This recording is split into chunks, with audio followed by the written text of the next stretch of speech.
This is the HHW LOD Podcast Network. This is Jordan from Jersey, and this is what I thought of the comics I read the week of January 19th, 2011. First up, we have Driver for the Dead, issue 3 of 3 from Radical Comics. The basic premise: what happens if you take Ash from Evil Dead, Van Helsing, and Indiana Jones, put them all together into one character, and send that character to Bontemps, Louisiana, where True Blood is set? Mayhem ensues. Here in issue 3, our main character, Alabaster Graves, fights werewolves, vampires, and more minions of the undead in the quest to save the life of a friend of his and pretty much humanity from the legions of darkness. The art in this book was absolutely beautiful. I don't know how exactly to explain the style. You might have seen a painted style before. Radical actually uses it a lot. I love that style, where you start with pencils and then when you end, it looks like a painting. This book, however, looks like they took a painting and then added pencils over on top of it, or used a really flat paint or dirtied it up somehow. I don't know exactly how to explain it, but it looks kind of like Dustin Weaver drew over a painting. In a good way, not like he defaced it or something. The art looks absolutely amazing, and like I said, I don't know exactly how to explain it, but it was fantastic the entire book through. In terms of the story, it was pretty fun. There was a few moments of internal dialogue that played a bit weird, and that's hard to do. I'm not always a big fan of it, but in general, even the action in that scene was pretty cool. And the story all the way through, very, very fun, and an interesting take on vampires and werewolves. Yeah, you might be sick of them by now, kind of, but hey, if somebody's going to do something fun with them like this, I'll read it. Then we have The Amazing Spider-Man, issue 652, in which it's Spider-Man versus an army of Spider Slayers and the new Scorpion. I think the crowning achievement for this book was it had a moment of slapstick comedy that I actually laughed at. And that's pretty rare for me. Even in movies, I'm not a big fan of slapstick, so when you can do it in a medium that's not actually in motion, that's impressive. Beyond that, I in general like the art of Stefano Caselli. He's done a lot of work on Secret Warriors that I really enjoyed. Some of his posings every once in a while are a bit strange, and not strange in like an Umberto Ramos way from the last few issues where it's kind of stylized and done that way on purpose. Sometimes it's just like, well, that's strange. And in addition, some of the art, sometimes when their characters in motion, it's a little weird. Like, it doesn't make a whole lot of sense that the action would take place in those particular set of movements. That's few and far between, though. In general, I actually really like his style, and it works well to complement Umberto Ramos' work from the last few issues. So it feels like it's of a piece, but there was just a few little issues I had throughout the book. Not a big deal, though. Story-wise, this issue harkened way back to the beginning of Spider-Man with John Jameson, J. Jonah Jameson's son, J. Jonah Jameson Sr., as well as a space shuttle and all kinds of stuff there. You know, the Spider Slayers are out to get the Jameson family and take them down. It seems like all the new Spider Slayers all have vendettas of some type against the Jameson family, which is understandable. And they're trying to make their lives miserable, take down the space shuttle, and hey, if they can kill Spider-Man at the same time, all the better in their opinions. There's also a backup involving the new Power Man, who I don't really have an opinion on. He's used a little strangely, but I think that was kind of the point. And a villain called the Looter, who I've never heard of that I can remember, but I think that's kind of the point. They're trying to pull somebody obscure out. I'm interested to see where it goes. There wasn't a whole lot to it in this particular issue, though. And I really do like this cover as well. That's just kind of cool. They went really, really light on the webbing lines of the Spider-Man costume. And at first I didn't like it, but the more I look at it, it just, it works. I don't know how to say it except that. It works really well. Next up, we have issue 4 of Mark Millar's Superior. I like the first 3 issues quite a bit. This 4th one feels a bit like it's stalling. You had that big reveal at the end of issue 3 where I was like, oh, very interested to see where that goes. And they do build on that in this issue towards the end. And technically, yes, the issue was set up for how they were going to use that twist. I think they could have skipped a lot of that setup. I'm all for character development, but it was a bit middling, if you will. That said, I am still very interested to see where they go with that twist. It was interesting how they fleshed it out a bit in the end of this issue. And yeah, I'll definitely check out issue 5 to see where they go from here. So, I liked it less than the first 3 issues. It's still worth a read, though. Another comic that's definitely worth a read is Preacher. We just covered part of Volume 2 of Preacher. We spent so much time on a few key scenes that we decided to split it into 2 shows, so that next show on Preacher will come out in a few weeks.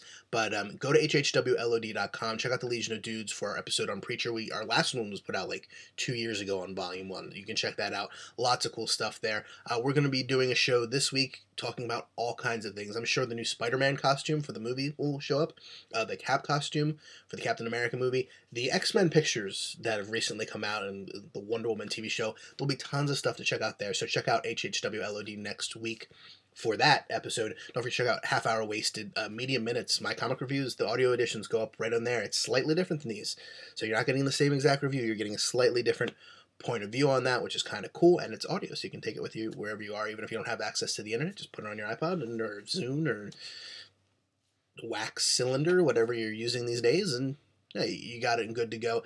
And PKD Media is on there as well, and we've got lots of other cool announcements coming soon, so hhwlod.com, lots of cool stuff there. Also follow me on Twitter, at JordanFRMJersey, that's at JordanFRMJersey, and let's get to the last few books, because there was some really, really good stuff that I've still got to get to, and I can't wait to talk about it, because it was an awesome read. Before we get to that really good book, though, we've got Avengers Academy issue number 8. That's not to say this book isn't really good. I rather enjoyed this one.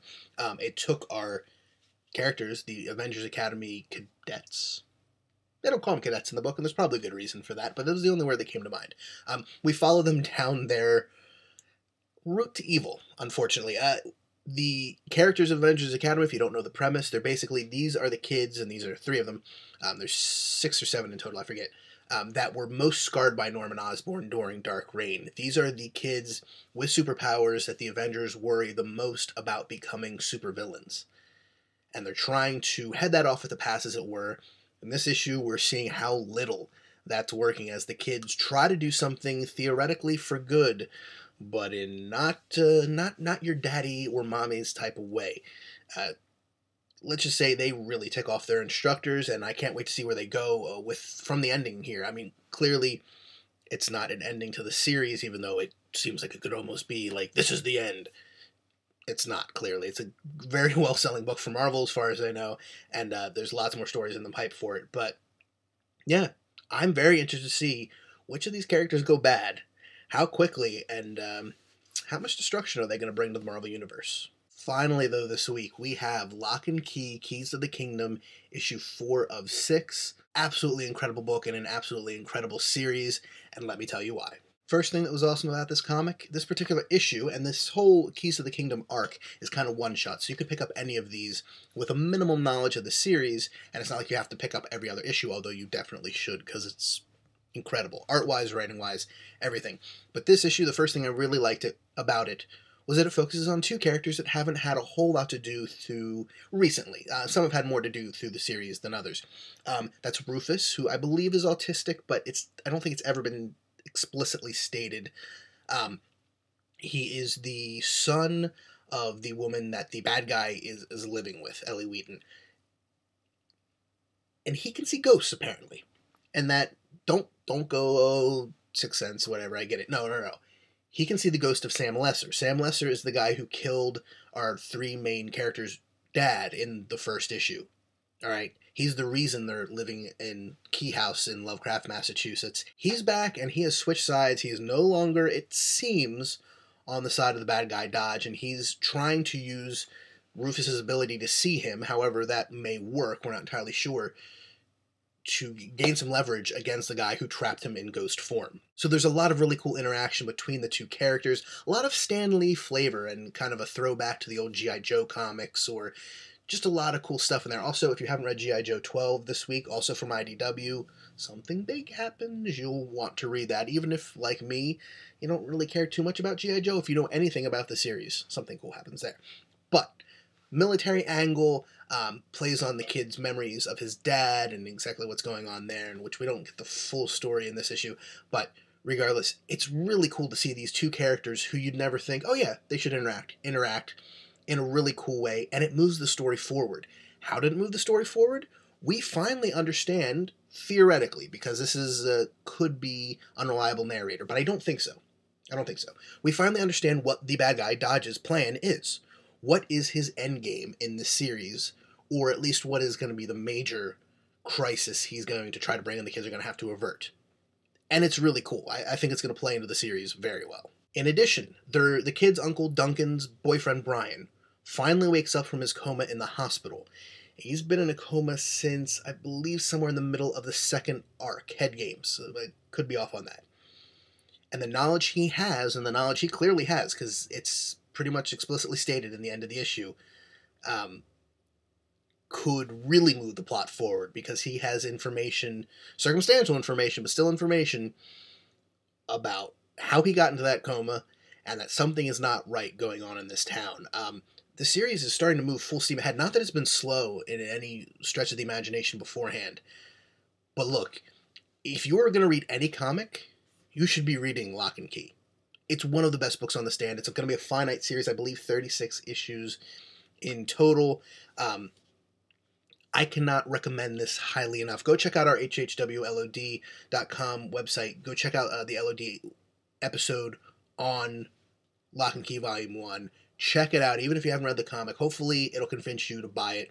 It is so worth your money. You can get them in nice hardcovers, or you can get them in these really nice soft covers as well, just the single issues.